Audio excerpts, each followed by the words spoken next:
ভারতীয় মজদুর সংঘের ৭২তম প্রতিষ্ঠা দিবস উপলক্ষে কার্জন গেট সংলগ্ন ম্যান্ডেলা পার্কের সামনে এক কর্মসূচির আয়োজন করা হয়।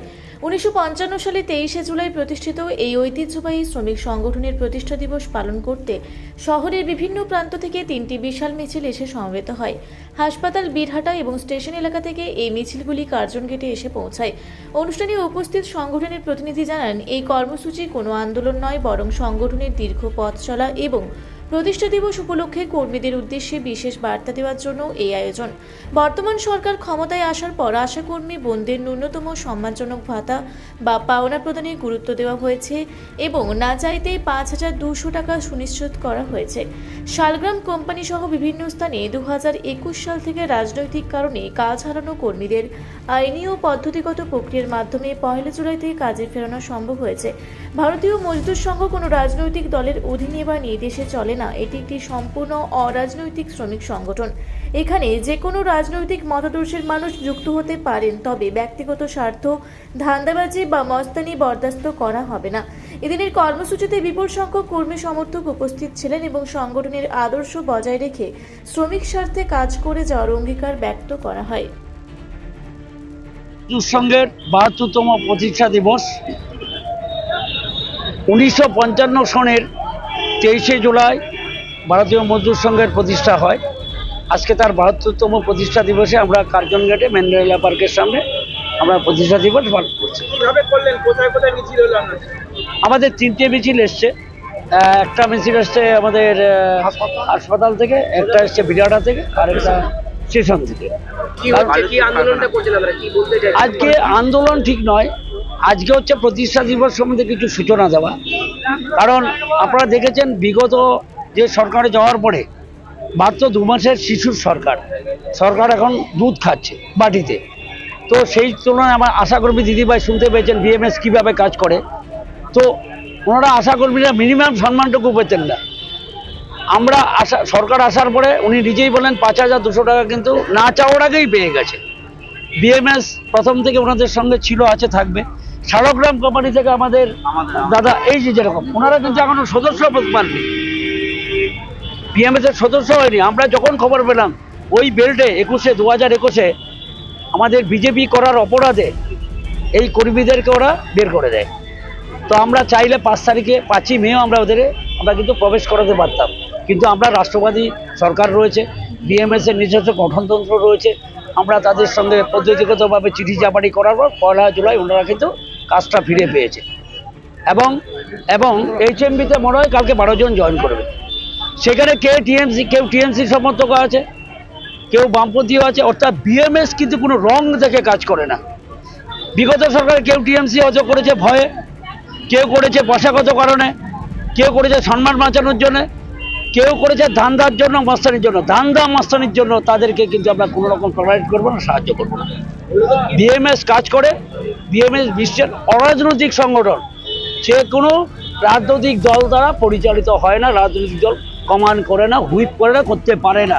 যেটা মাননীয় শ্রমিক বরচাজ মহাশয় থেকে শুরু করে শুভেন্দুবাবু থেকে সবাই কিন্তু বার্তা দিচ্ছে যে শ্রমিক ক্ষেত্রে কিন্তু বিজেপির কোনো লোক থাকবে না। বিভিন্ন জায়গায় দেখা যাচ্ছে বর্তমান শহরে ব্যাঙের ছাতা। একটা বাতি যখন জ্বলে দেখবেন ওটাতে একটা নেগেটিভ থাকে, পজিটিভ থাকে। তো সোসাইটিতে এরকম হবে, এগুলো বেশি দিন থাকবে না, কিছুদিনের মধ্যে রং করে। আমরা এটাও দেখেছি বিজেপির মতো কালার করে ট্রেড ইউনিয়ন করে বলছে আমরা বিজেপির সংগঠন। অ্যাকচুয়ালি আপনাদের একটা ভালো বার্তা দিই, আপনাদের এটা জানা দরকার। সংবাদ মাধ্যম একটা বিরাট ভূমিকা করে।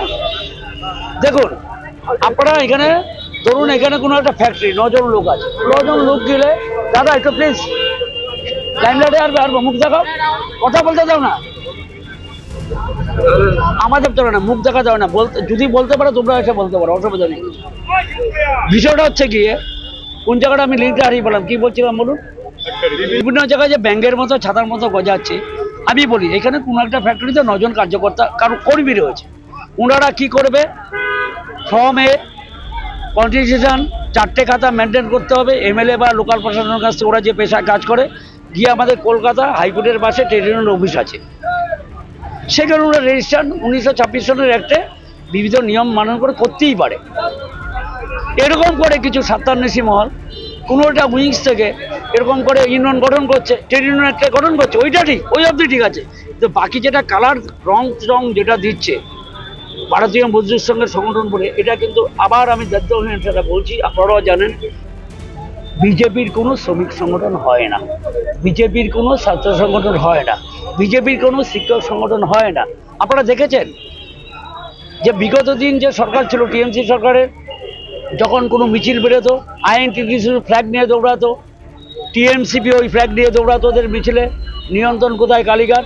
কিন্তু আপনারা অদ্যাবধি দেখেছেন যে বিজেপির মিছিলে কোনোদিন কোনো বিজেপির ফ্ল্যাগ ছাড়া কোনো সংগঠন আপনারা দেখেছেন? সাংবাদিক বা দাদাদের বলছি, দেখেছেন আপনারা?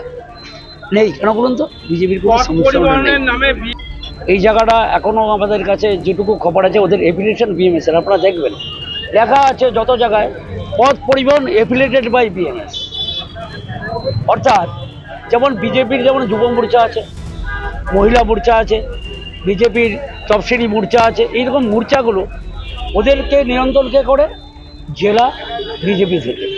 তো স্বাভাবিকভাবেই পথ পরিবহনও কিন্তু, যেমন আমাদের রেলের সংগঠন আছে পিআর কেস, পূর্ব রেলের এই কর্মসূচি সরকারি, ব্যাংকে আছে, পোস্টালে আছে, যেমন রাজ্য সরকার আছে কল্যাণ সংঘ, রাজ্য সরকারি কল্যাণ সংঘ, বিদ্যুতের আছে, এগুলো সব আমাদের কাজের সুবিধার জন্য ভাগ করা আছে।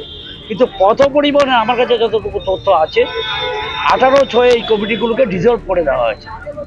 ওনাদের কোনো নিয়ম টিয়ম মানছে না, ওনাদের কথা আমাদের বলছে আমাদের এই রাবার স্ট্যাম্পটা ইউজ করছে আর কি। তো এটা আমরা বলছি আগামী 1 মাসের মধ্যে এটা ক্লিয়ার হয়ে যাবে। ওদের বিরুদ্ধে কি করে আপনারা ব্যবস্থা নেবেন? আমার নাম মাধব দাস, আমি ভারতীয় মজদুর সংঘের জেলা সভাপতি।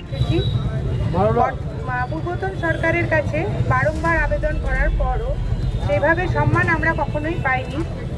বর্তমান সরকার আসার পর কোনো আন্দোলন আমাদের করতে হয়নি। বর্তমান মানবিক সরকার আসার পরই প্রথম বাজেট অধিবেশনে আমাদের 5,000 টাকা বেতন বাড়িয়েছেন, সেটাই আমাদের। পূর্ব বর্ধমান থেকে দেবাশিস ঘোষের রিপোর্ট, রূপসী বাংলা মিডিয়া।